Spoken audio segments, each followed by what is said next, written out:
How is everyone doing? Great, thank you. A little bit so you can hear me better. Oh, maybe not. Nope, it's sliding. It's sliding. Let me know if you have a hard time hearing me in the back. Is it better? Can you hear me well in the back? Yes. No, somebody's shaking their head. No, we're good. Somebody else had a thumb up. Okay, thumbs up. There we go. So, welcome. I have the great joy of speaking to all of you after you've had a really great lunch. So I will ask that if you get tired and you feel like you want to fall asleep, just stand up. Stand up. Because there's a lot to talk about. And I want to thank Erin and Deb and everybody else here at the Wisconsin League for inviting me. As Deborah shared, I have been in my role now since July 25th of 2018. So a little over a year. And when I actually came to the league, it was interesting. I was still working at my old job. I used to oversee all of collective bargaining. I had a unionized organization. And so they brought me, I was in the middle of collective bargaining and I was terrified. How am I going to make it to convention when they want to announce me and we're in the middle of collective bargaining? Fortunately, we were able to close our bargaining agreement just in time, the day before I had to leave to the league. And it was really important to the board that I see the league in action. Like I get to come to convention. So I get to Chicago, I get to convention, and I almost passed out. Here we are, 1,200 members strong, in a room, and I was just dumbfounded. I was astounded at the strength and the power that the league was demonstrating in that moment. Because so many people see the league as a historic organization, and some people say, oh, they're just, they register voters or they're nice. No, this was like, wow. Never nice. Demonstrating the strength and power of what average, ordinary citizens can do when they come together to do extraordinary work. And for me, I have been living in Maryland. I'm very, very engaged in Maryland politics and have been working on the national level for a long time. But coming to the league was a special moment for me.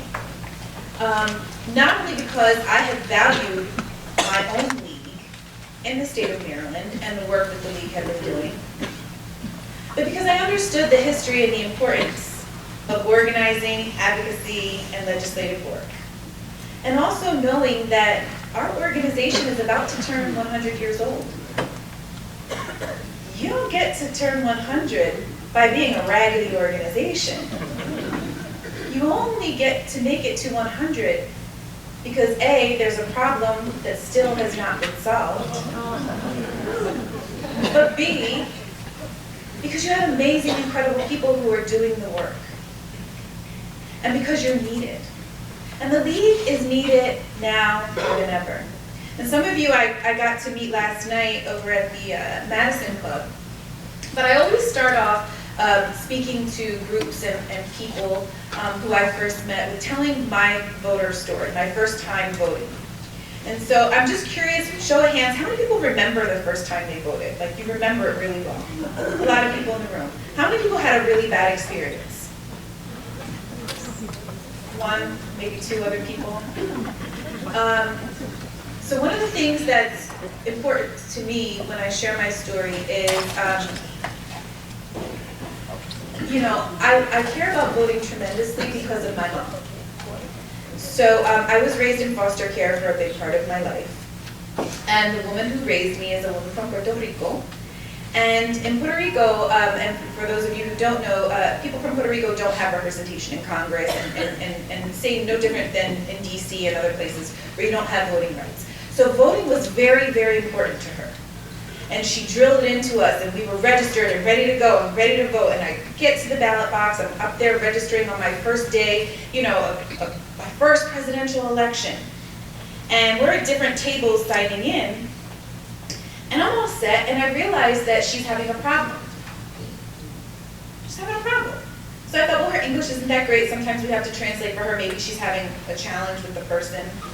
But what they were asking her for was proof of residence. And this was the same polling location she had gone to year after year after year. So it was two things for me. One was realizing that as a brown woman, she looked different than I did. And she was going to navigate this world very differently than I was, based on how I looked. Second was that something wasn't right. And I was just a kid. I was like 19 years old. I knew it didn't feel right, but I didn't know what was happening at that moment was voter suppression. But it took away my entire experience. Now, her being the very tenacious woman that she is, grabbed me by the arm, and we went home, and she got her proof of address, and she came back, and she took the paper, and she slammed it down in front of the lady and said, "Toma," which means take it in Spanish. And so she proceeded to vote that day. My mom was a factory worker. She lost time from work. She lost money in order to be able to do that. And think about how many people don't have the ability to go back. How many people feel intimidated by just that question, do you have proof of your address? Do you have ID? So for me at that moment, I knew that something that I always thought and was taught in school was a right, for many people, is actually a privilege. And one that is denied time and time and time again. And so the League for me, and why the League is so important to me, is because the League is the one organization that is standing up time and time and time again, pushing back against so many violations. And so for me, it's a real privilege and an honor to be here, especially as we're about to turn 100. I mean, this is a huge moment. And so I am going to be talking about redistricting today, but I want to talk a little bit about some other things because, again, I love to tell stories and I love to talk about all things League. But as I've been in DC and I have this very fortunate opportunity to kind of have a meta-level view of what's going on across all leagues, I see all of these violations, but they're like constantly coming in on a weekly basis. We're constantly getting notifications of the things that are happening across the country.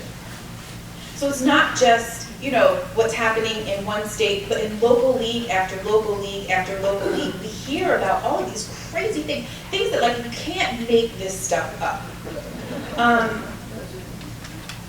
But what I've realized more than ever, more than what I saw in the news over the past few years, when people say our democracy is under attack, they're not. It's not an understatement. It is probably, for me, one of the most difficult parts of the work that we do. Because we have moved from advancing democracy, advancing an agenda for voters, advancing this country, to being in this kind of resistance position, to be in this defensive position. And yes, our mission is to empower voters and defend democracy. But I'd really rather be doing a lot more of the empowering voter work than the defensive work, as have all of you. And I'm sure everybody here, like, it doesn't feel good. Yeah, it feels good when we win a lawsuit, but we don't want to have to keep filing these lawsuits for little tiny basic protections so that people can have their voice exercised. I will say that yesterday I was really happy, late yesterday evening, we did find out that we got a win in Florida. So the League of Women Voters was on a lawsuit against Governor DeSantis. And we just found out that we did win the injunction yesterday so that people who were formerly incarcerated will not be required to pay penalties.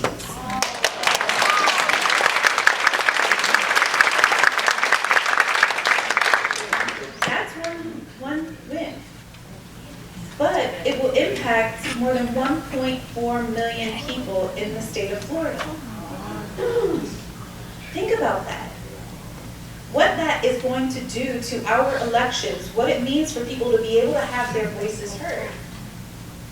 And you all here are no stranger to lawsuits. I think you've had a few in the past recently, right? But we don't always engage in these things, because we know we're going to win, right? Sometimes we fight, and sometimes we lose, and we lose, until eventually we win the big battle. And that's, again, another reason why what you're doing is so important. Because the League is the only organization in this country that has standing in every court. Every district court. We are in every congressional district in the United States. We have 764 leagues now.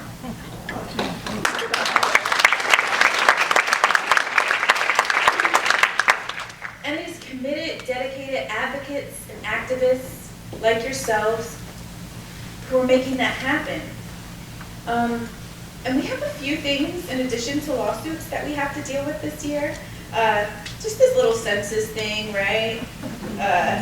The primaries, general election, 100th anniversary, 100 years of the 19th Amendment. So we have a few other things going on this year, so we really wish we weren't having to be engaged in these legal battles. But we know in many cases that that is the first line of defense.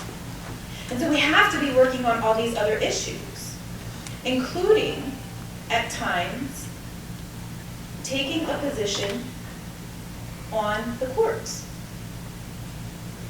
Think about it. We're winning cases, but the courts are being packed and packed and packed with judges, in some cases, who will not even say that Brown v. Board was decided correctly. So we have no guarantee that we will win all the legal battles in the future because of the way that courts are being packed right now. So we need to continue to organize and do this work, and we need to continue to be advocating, and we need to continue to legislate and litigate. But at the end of the day, all roads lead to voting. Because the people who enter our courts, the people who are making decisions around immigration, around climate justice, and I would rather say a climate emergency that we have right now, the ERA, healthcare, none of those things are going to change unless people have their voice heard at the ballot box. And none of those things are going to change unless we have fair districts and fair maps. And so I am actually really excited that at the League, we got to a place where we decided that we needed to have a unified campaign, something that we were working on across the entire country, because leagues are just focused, local leagues, you know how it is. You might be focused on water quality, you might be focused on issues that are very, very important to you locally, and all of those things feed up to your statewide agendas, and then the statewide agendas all feed up to what we're focusing on at the national level. But because everybody's doing different things, we weren't really speaking with one voice fully at the League. There was no one unified rallying cry that we could say every league in the country is focusing on this. And so we decided that we needed to start focusing on one or two things that we could all work on together as an organization. Things that were going to benefit us. And so one of them is, what is this unified campaign that we could embark upon? The other is, and we're going to be engaging in this over the next several months, what is our new 19th Amendment? 100 years ago, we had one purpose, and that was guaranteeing that every woman in this country had the right to vote. A promise that was not fully fulfilled, might I add, because we know that with the passage of the 19th, not all women had the right to vote. And that wasn't fully realized until the Voting Rights Act of 1965. But what is the one thing that we are all working towards? What is our new 19th Amendment? What is our new big, hairy, audacious goal? And so at the national level, we're pulling together local and state leaders from all around the country to start to bring forward that discussion. What is the one unified thing that we say, it might take us 10 years, 20 years, 30 years, 40 years, 50 years, 72 years? but that we can put forward and drive and lead the rest of the country to be able to ensure that we are advancing our democracy. Now, when we were thinking about what that other campaign should be, it just so happened that we had the census question and the Rousseau decision on the same day. So the citizenship question for the census and Rousseau. So for those of you who don't know, LWV was argued a case in front of the Supreme Court. It was called Rousseau v. Common Cause. There was also Rousseau v. LWV, the League of Women Voters of North Carolina, and then there was also the Benesett case in Maryland, all redistricting gerrymandering cases, partisan gerrymandering cases. And then we had the citizenship question. So the citizenship question was decided favorably. There will be no citizenship question on the census form, which is a great thing, although there are still a lot of other issues that we need to face because the reality is that people are already fearful. So we have a whole other set of work to do there. But with the Rousseau case and with the Benesett case, the redistricting gerrymander cases, basically a green light has been given to engage in partisan gerrymanders.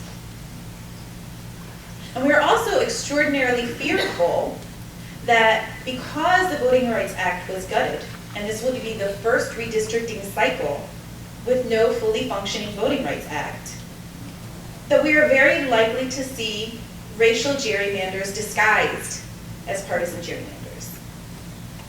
So I was on the phone with Chris, our national president, Chris Carson, who I adore. She is hilarious, for those of you who don't know her, but very smart. And Chris was instrumental in passing redistricting form in the state of California. This is something she is very passionate about. And we do weekly check-in calls just to talk about what's happening with leagues, how are we moving the work, how are we driving the work. And she has been a real mentor for me, understanding the league and league culture and how we need to be able to move things, because the league is different in the sense that we have a lot of process, and you don't want to mess up on a league process because you will be in big trouble. I found that out. Process for a good reason, because we don't want to mess anything up. But Chris and I are on the phone on our weekly check-in call, and the decision is coming down. And so we're both like, breaking news. I have the TV on. I was getting ready to go actually on vacation. I was on vacation already, technically. And the TV is on. And Chris said, oh, and it began with an S and ended with a T. And we said, well, what are we going to do? We have to do something. And if there is any organization in this country who is well positioned to take up this fight, I can think of no better organization than the League. So Chris said, go on vacation and come up with a plan. I don't know if you saw how that measures out. It's like vacation plan. And let's talk when you get back. What do you think we need to do? So I was away on vacation, and I couldn't get this out of my mind. What can we do? What can we do? Because this can't just be the U.S. office sitting up on Capitol Hill, doing our lobbying and legislative efforts. I mean, we suffered a major blow. What are we going to do? And some states already have redistricting reform and have some remedies in place. Some have absolutely no hope whatsoever of passing anything right now. Some have some opportunities. And then others like Pennsylvania who found out that there's this loophole in their state constitution. So there are actually opportunities though. Came back to Chris and I talked to the staff, and the staff came up with a plan. We have very smart people on staff, I would like to say. If you do not know the national staff, I hope you get to know them. We have just expanded. We are actually up to 31 staff people now, which for 764 leagues, it sounds like a lot, 34, but my understanding is back in the 90s we had like 85, so my goal is to at least get us a few more attorneys, if nothing else. But we came up with a plan that we had to propose to the board. And we said, we want to do a national redistricting campaign, all 50 states and the District of Columbia.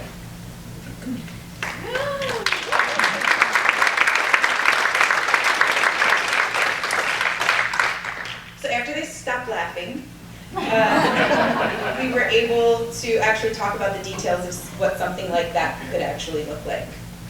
But we knew, more importantly, we had to get on the phone with all of the state leaders, including your own state leader, and talk about this plan, because this couldn't be something that was just driven from the national office, that was a mandate. Because you already have state legislative agendas, you have your local, agendas, you know what you want to be doing and moving. But we also knew that there are certain times in history when we are called. We are called. And right now, we're being called in so many ways. And so we decided that because redistricting has long been a priority for the League, and because it's a signature piece of our Making Democracy Work campaign, that we couldn't sit and wait for things to change, and that we needed to do it ourselves. So we created the People-Powered Fair Maps campaign, and we are really excited to talk about that a little bit. Now, just as an FYI, there are other organizations who are working on fair maps around the country. So this isn't a go-it-alone effort. To be real clear, this requires all of us to work collectively and in support of one another to advance fair maps across this country. And it's also very closely connected to census. And so census, as we know, is important. Censuses are our count, and redistricting really is our voice because it comes down to voting. And so the other tasks that are included are ballot initiatives, state and federal fixes, constitutional changes, and we can do all of these things. Again, with leagues active in all 50 states in the District of Columbia, and 764 communities around the country, we are well positioned to do this. And also, if we're thinking about why, it's not just because it's the right thing and because we should be, but because as we remember, as we turn into our 100th year, what better way to pay our respects to those who came before us, to our founders, who fought for all of us to be enfranchised and to have our voices heard. So we knew that tying this to our 100th year was also something that was extraordinarily important to us. And we also know that as voters, we should have the ability to choose our representatives and to ensure that every single person is heard, counted, and represented in our government. So last week, we hosted a convening with league leaders from 46 states, plus the District of Columbia. We had a few states who just could not make it because of whatever was happening in their areas, but they're all signed on. So we have 50 states and the District of Columbia who are all signed on. Deborah was there with us. She can attest to it. We made it.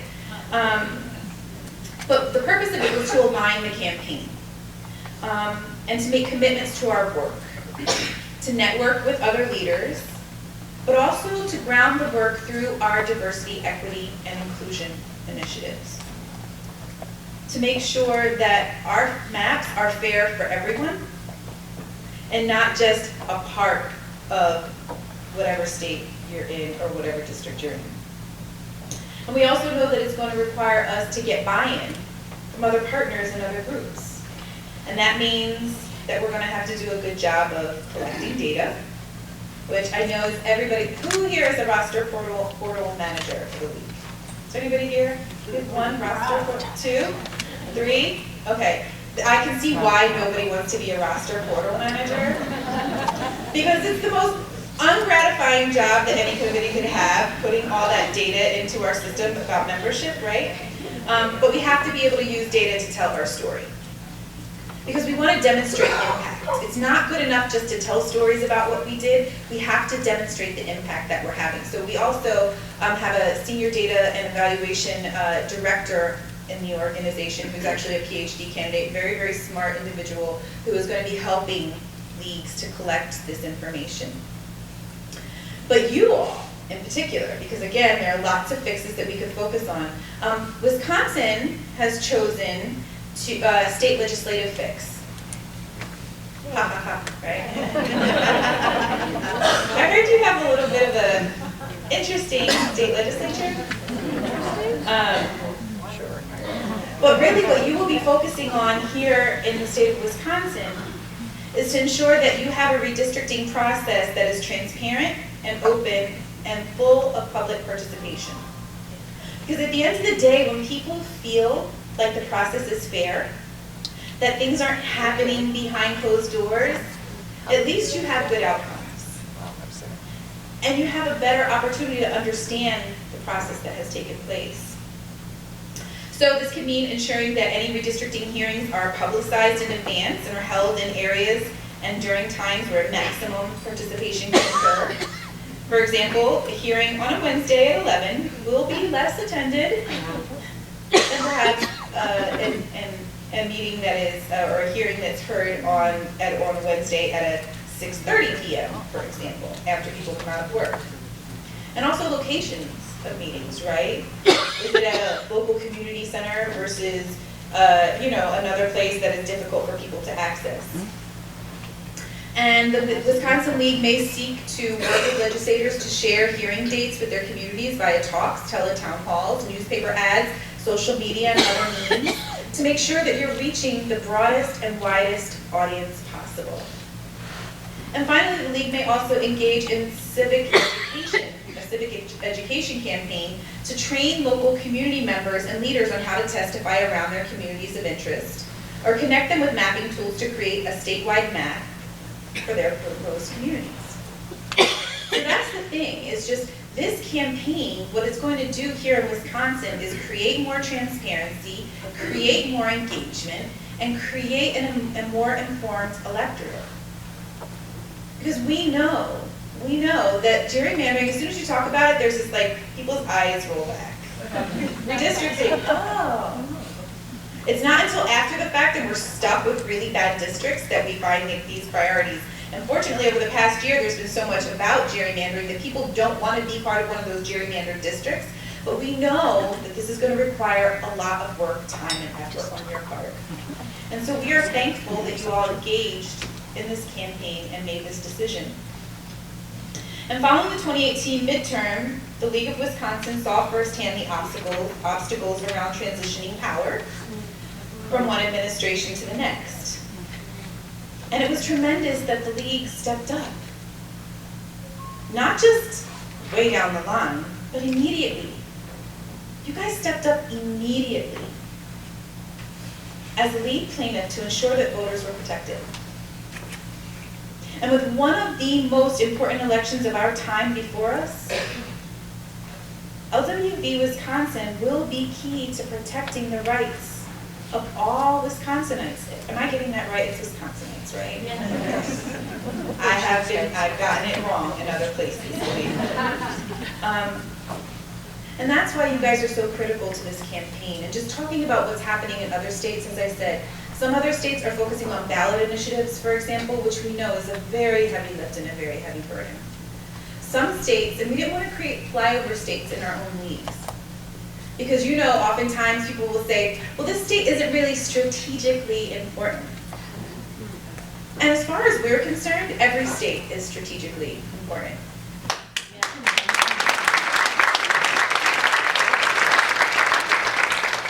Because every voter is strategically important. And so in certain states, they will be focused solely on community organizing and civics education. You may not be able to have a remedy in your state, but we are not going to treat you as though you're somehow unimportant to this work. Because the remedy might not exist right now, but it will in the future. And when we have people who are informed about the redistricting process, then we can actually advance work later on down the line. So every state for us is very important. We have some who will be focusing on supporting us at the national level and supporting federal legislative fixes. So for example, I testified this week on Capitol Hill about the restoration of the Voting Rights Act, because we want to make sure that we do not have this next redistricting cycle and having states subject to no protections, no rules, no pre-clearance. We are working, and we worked this past year on HR 1, which is now For the People Act, that is sitting in Mitch McConnell's legislative graveyard. But we know that there is a lot of opportunity to pass an omnibus package, a comprehensive omnibus package for voting rights around the country that would include a lot of different things if we have favorable support in Congress. But it doesn't mean, again, that we don't stop doing the work, that we don't continue to do it. We look for those local wins, we look for those statewide wins, and we look for wins at the national level, and then we file lawsuits when we don't have those wins. But that is why the League is so important, because no other organization is doing this work. You have people who, again, find that there's work in a strategically important state, strategically, which usually means on behalf of one of the political parties, because they know that there's going to be some kind of an electoral win. But we do work that is strategically important for voters. And so my message here today for all of you really is not just about the national redistricting campaign, but also one of gratitude. Real gratitude and thanks for all that you've been doing. And I'm going to leave you just with one last final thought, and I will take questions if I think we have a few minutes to take questions. Because everybody always wants to ask the national office something. I will say if I don't have the answer, I will get back to you. But one of the things that I've been focused on, and you heard a little bit about my background, but I started my career as a community organizer. And so I am the most unlikely CEO you'd probably stumble upon. I lived in public housing. I grew up in a very violent community in Hartford, Connecticut. Gang wars were so bad in the early 90s there that they had to call the National Guard in. And so if you can imagine living in a community where 56% of the population in that city did not have a high school diploma. So that was the kind of environment that I came from. My mom did not send us to college. That wasn't an option for me immediately. She sent us to the National Puerto Rican Forum, where I was able to get a secretarial training and a clerical training, and then we got an internship with one of the insurance companies. Hartford at the time was known as the insurance capital of the world.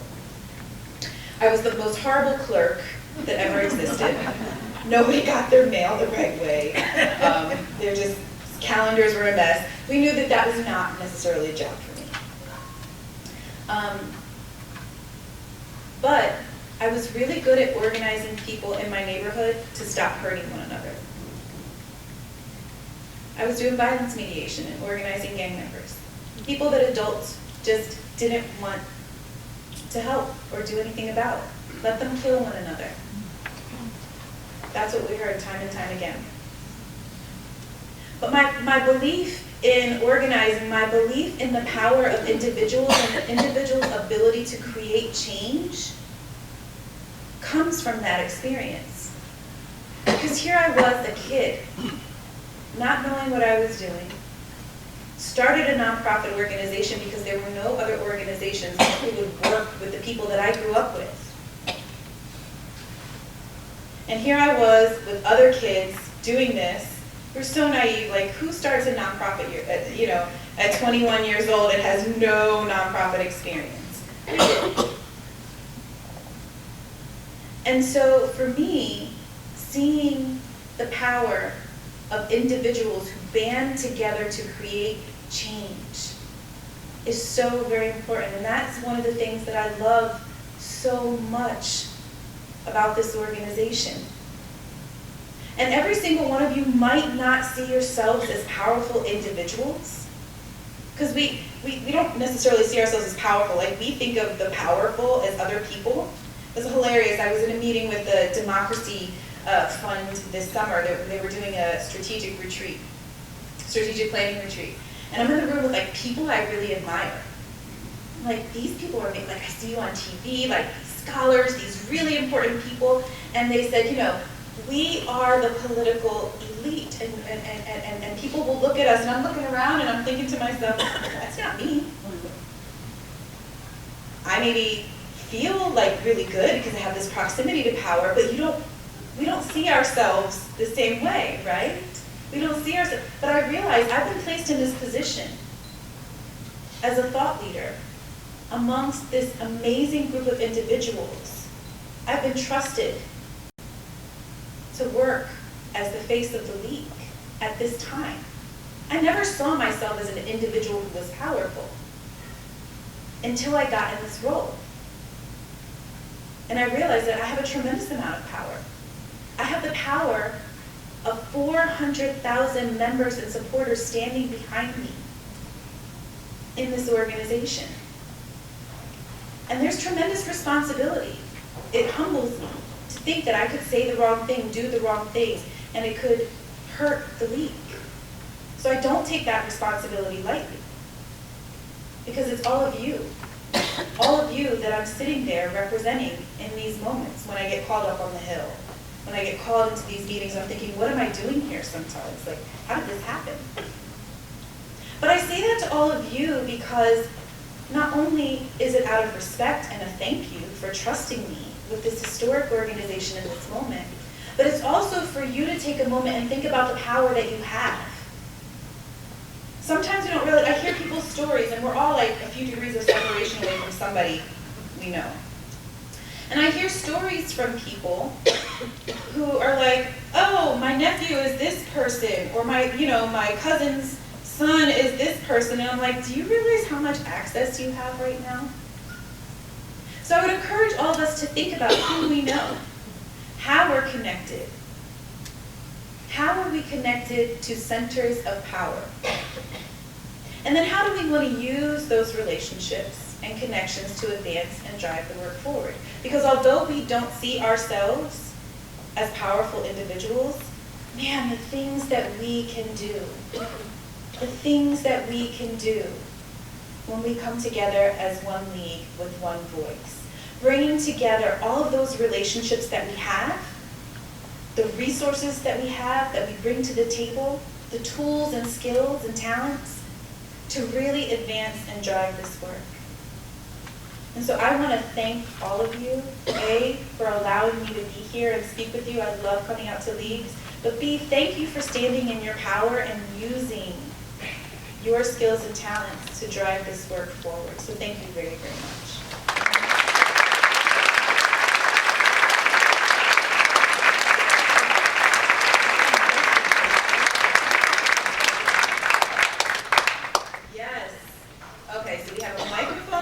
Working according to Erin. So I don't know if anybody has questions that they would like to ask me. I'm happy to answer them. No questions?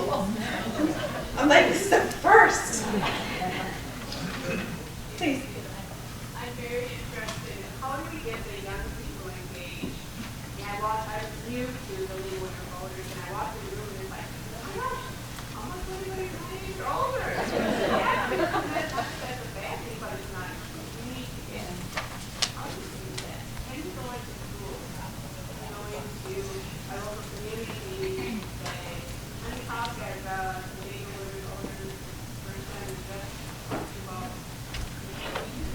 people do that. I really would be interested in knowing what are other people doing, what are other people doing. So the question for those of you who could not hear was, how do we get more young people involved? How do we get more young people engaged? How do we ensure that we're creating a pipeline in this organization for new leadership to emerge? And what are some things that other leagues have been doing? So what I can say is, oftentimes at meetings like this, I find, and kudos to you for doing it on a Saturday. You have no idea how many times, and they're like, we'd like you to speak at 11 on a Tuesday. I'm like, well, who's going to be there? Everybody can't make it. But as far as inclusion within the league, especially about youth turnout, it varies from state to state. We see some leagues that are just rocking and rolling. They have made huge advancements. They're about 40% of the league, I think, in Florida is now people who are under the age of 35. And so we see states who are, but they have done the work. And so it's so funny. So I want to say two things about this, because I am a real proponent of what we call intergenerational organizing. I don't think that anybody's age gives them an expiration date. You're not a carton of milk or a case of eggs. Being an active, engaged citizen or a person in this country, because for me, I want you active and engaged whether or not you're a citizen. But I think it's important to know that nobody here has an expiration date, and so everybody does add value. Whether you're 16 or 106, there's a space for you at the league. And so I think creating a welcoming and inclusive league means making sure that we're getting that message out there. That our table is big enough, and we have and it expands. And there are enough chairs and enough seats for everyone. So some of the things that I've seen some leagues do, in Minnesota next door actually, they've done a really great job of creating units in high schools. So they work with juniors and seniors in high school, focusing on civic education, because everybody knows civics education is just non-existent for the most part in schools these days. But they've opened units in some high schools. And they've brought together student groups, created these in-house units, so they're not their own league, they're part of the league in whatever district, whatever league their school falls in.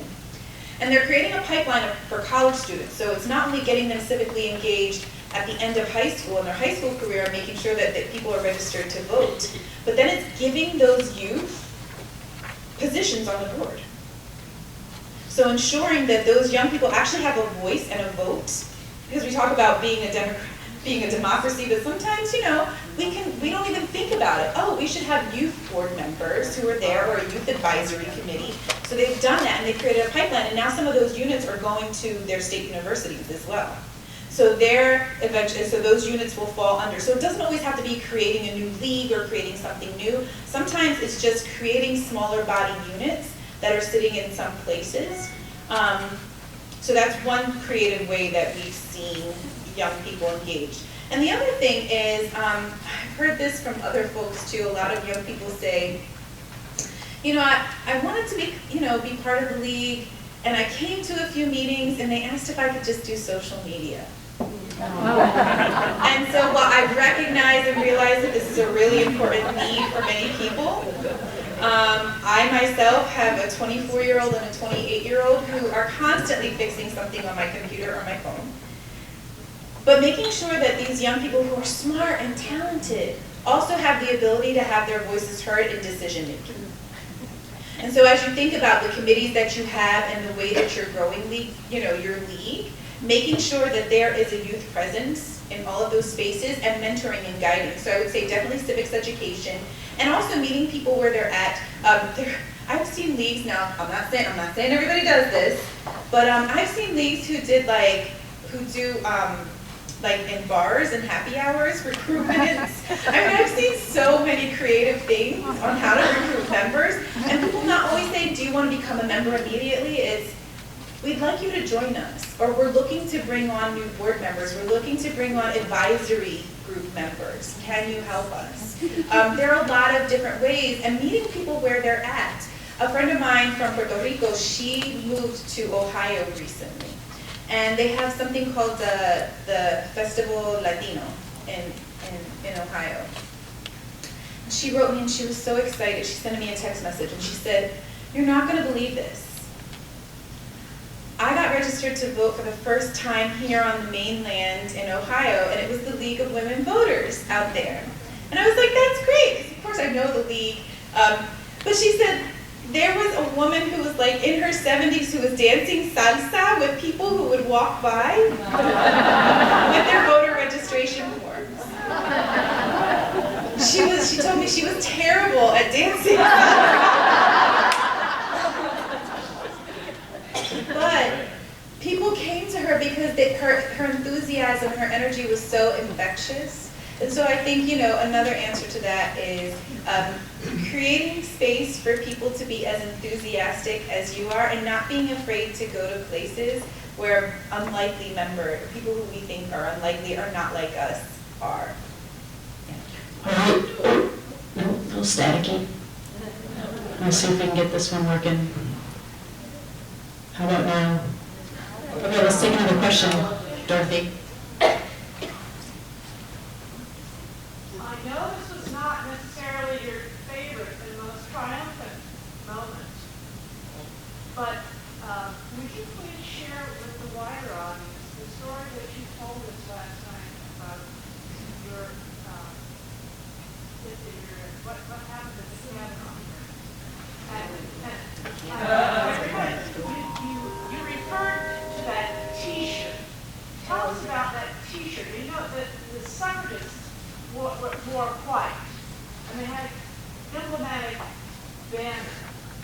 And I'm wondering if this is time that we reincarnated some kind of outfit like that, maybe that screaming t-shirt or something that appeals to you, appeals to everybody, and that advertises the new 19th and has a new logo on it that says LWV People Power Paramount Participating District. Or maybe we just shorten that a little bit. But the new 19th and that screaming t-shirt, will you share about that? Sure. For those of you who didn't hear in the back, she asked about my very loud purple t-shirt when I got arrested last year. So for those, everybody knows now, in case you didn't, I got arrested last year at the Kavanaugh hearings.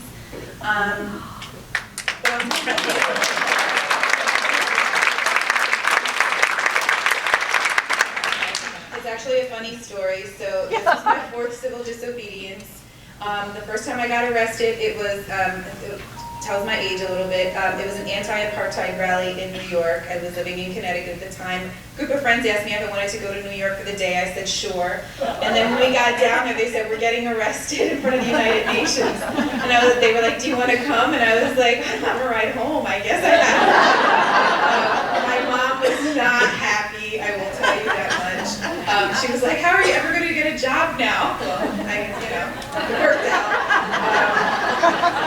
But I was also arrested twice in support of immigration reform. Well, one was for comprehensive immigration reform with John Lewis, who is, one of a civil rights icons, so I'm very proud of that. And then the other was at the White House when President Obama was there demanding DACA for young people. So there was, I've done it before, but this one for Kavanaugh was different. But I can't tell that story without talking about the board and the care that the board took with the decision to oppose now Justice Kavanaugh. There were a lot of misunderstandings and people don't really know the full story about what went on behind there, but the board was meeting last year. I was in my first 90 days of employment, actually. But I was at my first board meeting for the league. First time. And the Kavanaugh hearings were happening. The league did not take a position on the accusations from Dr. Blasey Ford, not because people did not have opinions on it, because people did. But the reason that the league decided to take a position to oppose him, something the league had never done before, had never taken a position on a judicial nominee before. It was because of his response to Senator Klobuchar that day. Oh, yeah.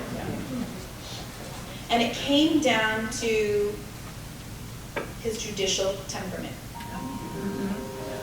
And I saw the board debate this, whether or not to do this. And this board meeting, it took a turn because here they were with an agenda, everything is planned in advance, they know what they're going to be talking about, and then this happened.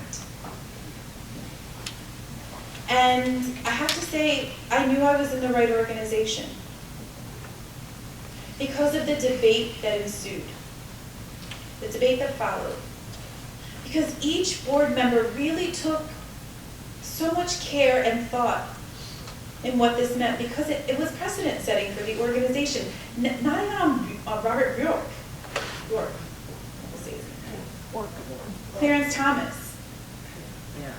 The league had not taken positions, so they knew that there was going to be a backlash. They knew that there were going to be people who said, we should not be engaged in anything partisan. This is too partisan. Fortunately, we have great legal counsel who we were able to consult before the board made their decision. But, and he reminded the board that Supreme Court justices and other judges, many, not all, but many judges, are voted on like a piece of legislation. And if the league has the right to support or not support pieces of legislation, that legally, the league was in its right to support or not support a Supreme Court justice. But then it was, what is right for the league? Here we are, about to turn 100, nonpartisan organization. How is this going to be received and perceived by folks? So they took that decision with care. They also realized, and it was very evident to me, that because the leagues came from so many different places, the league board members are from so many different places around the country, that what it means to be nonpartisan in the league is not a uniform thing. So we had another thing we needed to figure out later on, which we're still working through, but not every league looked at, and board member looked at this the same way. But ultimately they made a decision to oppose Justice Kavanaugh. And I think it's important to say, and I said this earlier, that we don't always make decisions based on, they knew he was going to get confirmed anyway.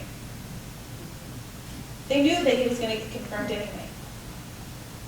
But they also knew that there were critical moments in our history, in the past 100 years, where the league did not stand up when it should have. We were late to opposing the Vietnam War. We were actually late to supporting the Voting Rights Act of 1965. And Lord knows that in our foundations, in our beginning, we did not fight for all women to have equal access at the ballot box. So there are moments important to our history where we had to stand up and make a decision, and I am very proud of the decision that they made.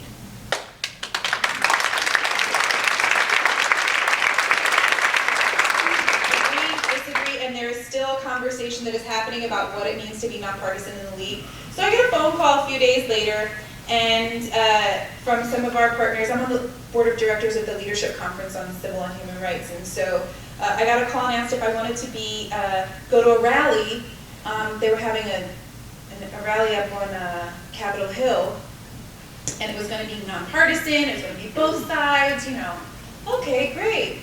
And we're going to do a civil disobedience. Would you like to get arrested? I personally was like, yeah, but I can't say yes because the board is my boss. So I called Chris Carson, and she said, let me call you back. And I didn't hear back from Chris for a few days.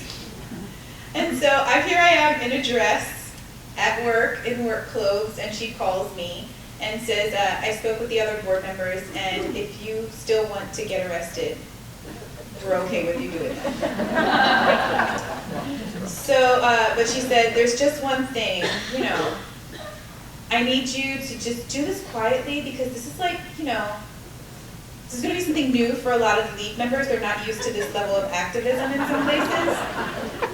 So we'll keep it quiet, and we'll notify everybody after you're released and after the event is over.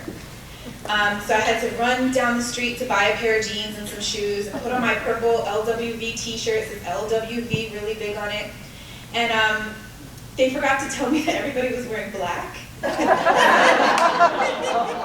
So when I was literally physically getting arrested, it just so happens that the AP and the LA Times picked up a photograph of me. And it kind of went a little viral. And so poor Chris Carson, our president, was in front of her computer, and our vice president, Karen Nicholson, was watching MSNBC, and here I was just for the whole world to see with a big LWV on my shirt. So the cat kind of got out of the bag before they were able to communicate that to everybody. So that is the purple LWV t-shirt story. But I will say that purple, gold, and white are our colors. And so obviously using those colors and continuing to use those colors as our, for everything that we do. Yes, we have red, white, and blue and all of this stuff, but our official colors, if you ever come to the league office in DC, we have a big, giant, obnoxious purple wall that I absolutely love in our room. But yes, so I encourage you all, have lots of purple league t-shirts whenever you want to get into good trouble. It's a great thing.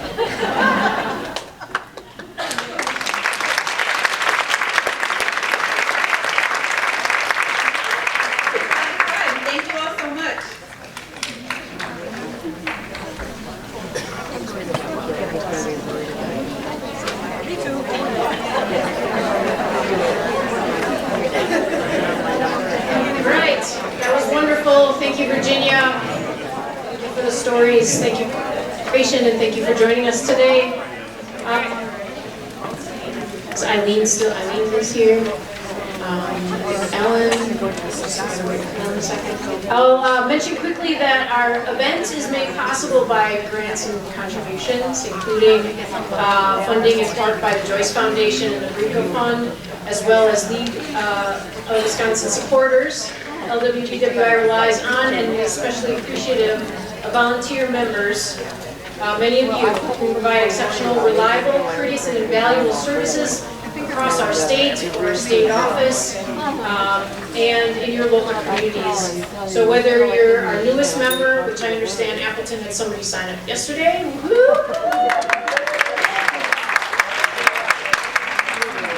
I didn't want to point you out, but I will leave it up to Appleton to point you out. Or whether you're our oldest member, Lovely.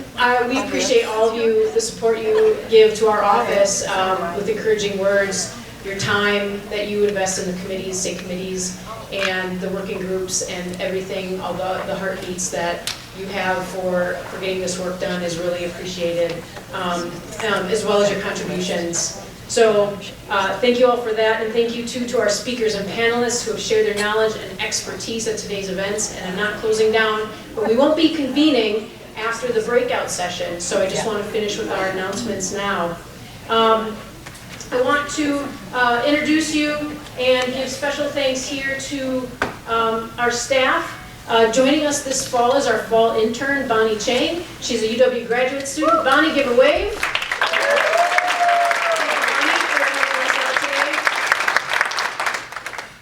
Also, Eileen Newcomer, our voter education coordinator. Many of you are in touch with her because, well, sometimes you need help with slide presentations, which I don't want you to call the office about, but Louise gets special attention that way, so. But you do interact with Eileen on voter services, so Vote 411, those of you who volunteer with our election observation program, work directly with Eileen, and anything you do with your voter service teams. So appreciate Eileen, please give her thanks and thank her for her help with today's event, because it does take a team effort to pull this off. So thank you, Eileen.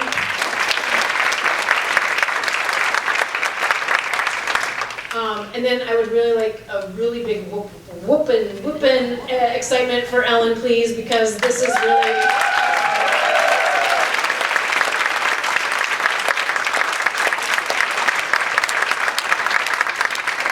This was done because of Ellen's great work and planning, her attention to detail.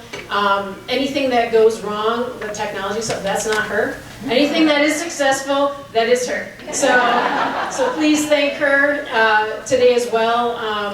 Just being able to have this go off very smoothly, as smoothly as it does, minus technology glitches. But it's really wonderful that Ellen is part of our staff to be able to pull these events together, and that we're able to grow them. As Deborah mentioned at the beginning, 170 at registration time, a few more walk-ins at the door. I mean, it's just great to be able to come together and have these annual events that we host so well attended. And thank you to Ellen for helping make that happen.